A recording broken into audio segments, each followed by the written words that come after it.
À l'été 2016, en République démocratique du Congo, éclata un conflit armé appelé la rébellion Kamwina-Nsapu. Il opposa l'armée congolaise aux partisans de la famille royale Kamwina-Nsapu, lignée de chefs coutumiers de la région du Kasaï. Dans ce conflit furent notamment enrôlés de nombreux enfants soldats. Il causa la mort de milliers de personnes ainsi que l'exil de plus d'1 million de Congolais. Le Kasaï porte aujourd'hui encore les stigmates de cette guerre qui a aggravé la pauvreté et la sous-nutrition dans la région.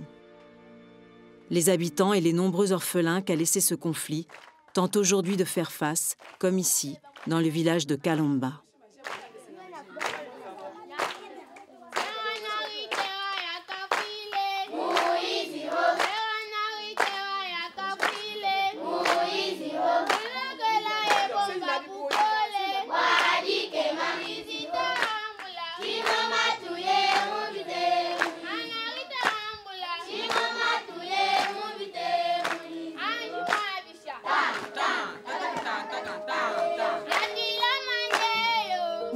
Florence.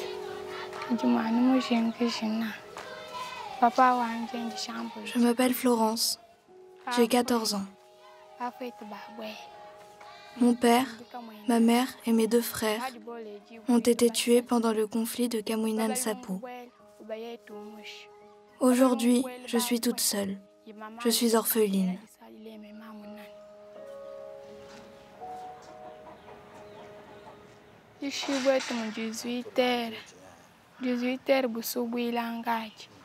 Ça a commencé un soir à 18h.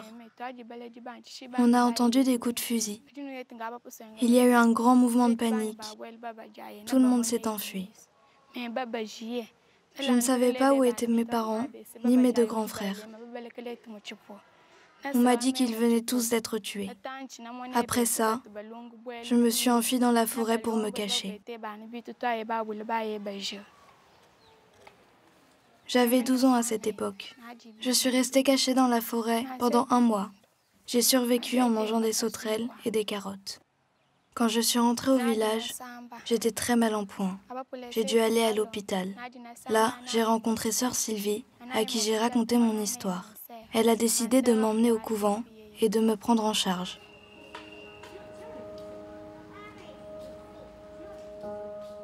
Ma seule amie ici, c'est Emerance, la petite fille là-bas.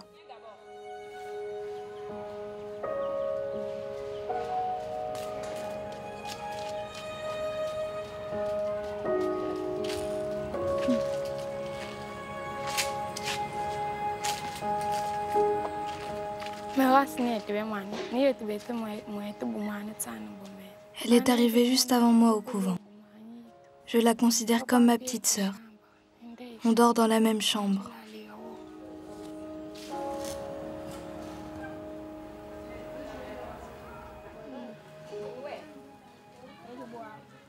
Aujourd'hui, par moments, j'arrive à être joyeuse. Mais dès que je repense aux événements, c'est très douloureux.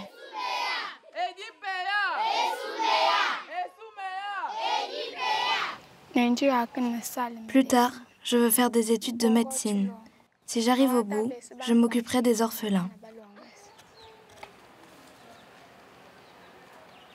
Je voudrais qu'on transforme mon pays, comme en France.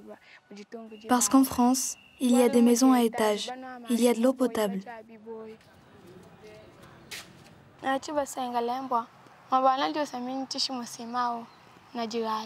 Ici, là où j'habite, il n'y a pas de goudron. Il y a de gros trous dans les maisons, et quand il pleut, tout est inondé. Au Congo, il faut améliorer la vie des enfants à l'école. Et en premier, l'eau potable. Avec tout ça, on pourra développer le pays.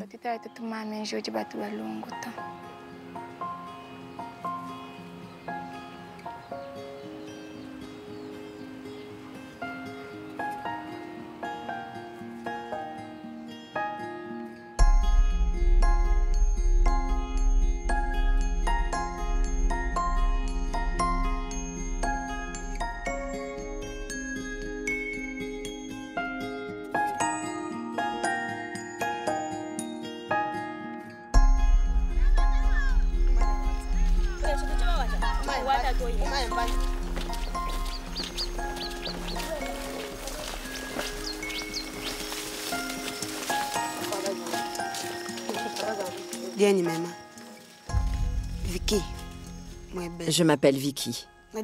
Je suis maman de 7 enfants. 3 filles et 4 garçons. Je les élève seuls car leur père est mort il y a 3 mois.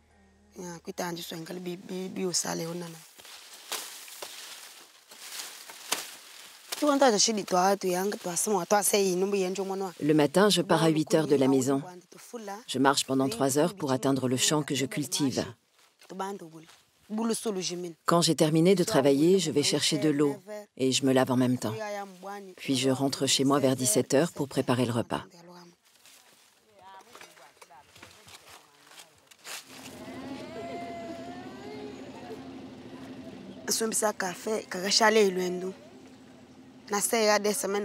Il n'y a pas de travail ici. Je vends un peu de café, mais ce n'est pas suffisant. La vie au Congo, c'est très compliqué, que ce soit pour manger ou pour s'habiller. On ne mange que du manioc. Si je n'en trouve pas, on doit dormir le ventre vide.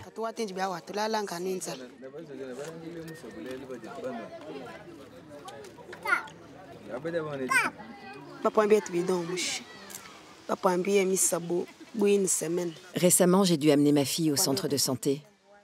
Ils ont vu qu'elle était sous-nutrie. Alors ACF m'a donné 28 sachets nutritifs pour la guérir, mais aussi un bidon, du savon et des pastilles pour rendre l'eau potable. J'étais contente car je n'avais pas de bidon à ce moment-là, juste une bassine.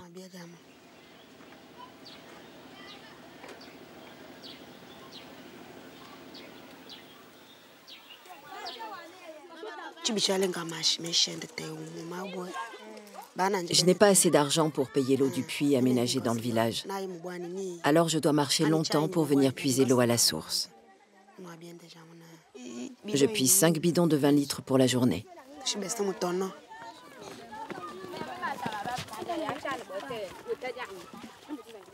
Avec cette eau, je fais la lessive, je prépare le repas et je lave les enfants.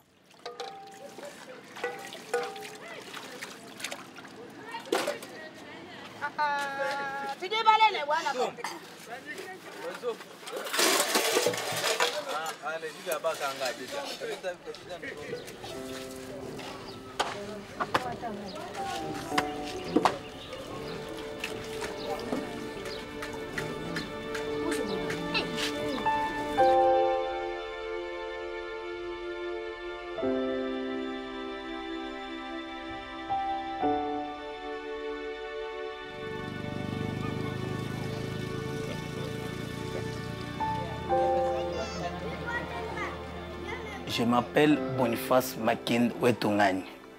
Je suis infirmier responsable du centre de santé de Kalomba. Les causes de la malnutrition sont multiples au Congo. La cause principale, c'est la pauvreté.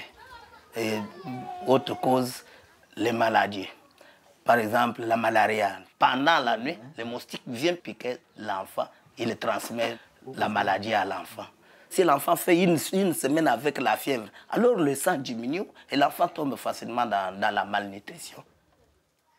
Lui, le Tibet, 39. L'infirmier titulaire consulte l'enfant. Alors, si le périmètre du bras là atteint la couleur verte, donc l'enfant n'est pas mal nourri. La couleur jaune, donc l'enfant est malnutrition aiguë modérée. La couleur rouge ici, donc effectivement cet enfant est malnutrition aiguë sévère. Donc on l'admet dans une unité nutritionnelle.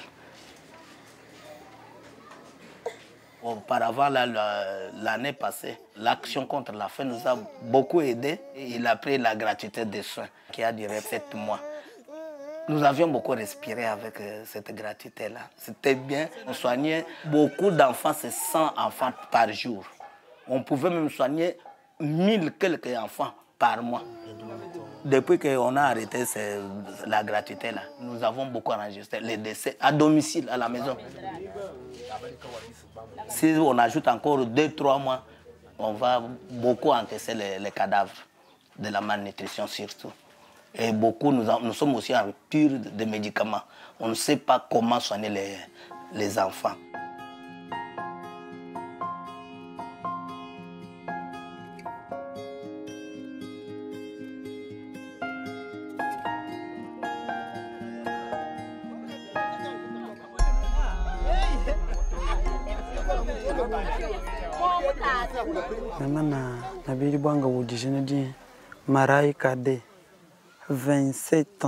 Je m'appelle Kadé, j'ai 27 ans. Je suis marié et je suis père de 2 enfants. Mon métier, c'est de creuser pour trouver du diamant. Je travaillais en Angola, mais les autorités angolaises m'ont renvoyé au Congo, car je n'ai pas de permis de travail là-bas. Je suis parti là-bas, car ici, la seule richesse, c'est les plantations. Si vous n'en possédez pas, vous restez pauvre toute votre vie.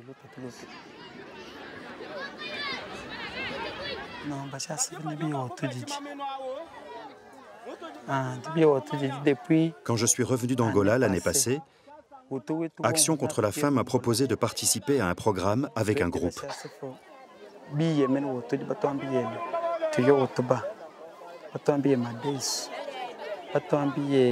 Ils nous ont donné des semences de haricots, d'arachides, un râteau et une bêche aussi.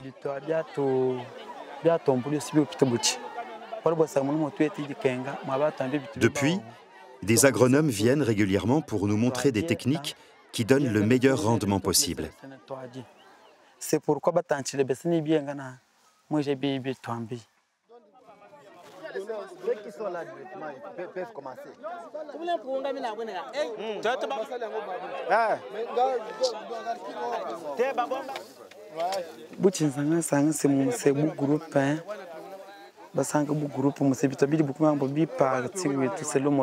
Une fois que l'on a acquis les techniques dans ce champ, où l'on travaille collectivement, on les applique sur nos petites parcelles personnelles, chez nous. On peut ensuite consommer et vendre ce que l'on va récolter sur le marché. Et grâce à ça, nous pouvons acheter d'autres choses dont nous avons besoin, comme un pantalon, des chaussures, du savon, mais aussi des vêtements pour les enfants.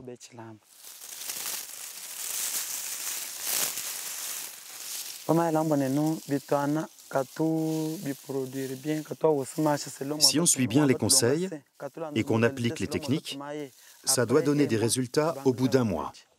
C'est ce qui est vraiment intéressant pour nous, car en principe, à cette période de l'année, il n'y a quasiment pas de légumes, alors que là, on peut vendre la récolte à un bon prix. Je suis très content d'avoir intégré ce programme et je vais continuer de travailler ainsi.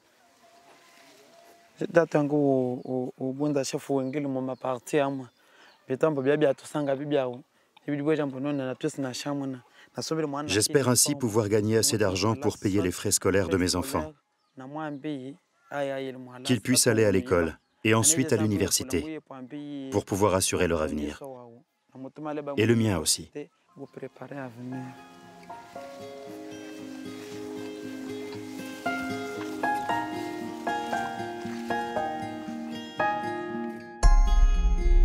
Pour aider les habitants de la République démocratique du Congo à trouver des solutions afin d'améliorer leur accès à l'eau, à la nourriture, à la santé, participez à la course contre la faim.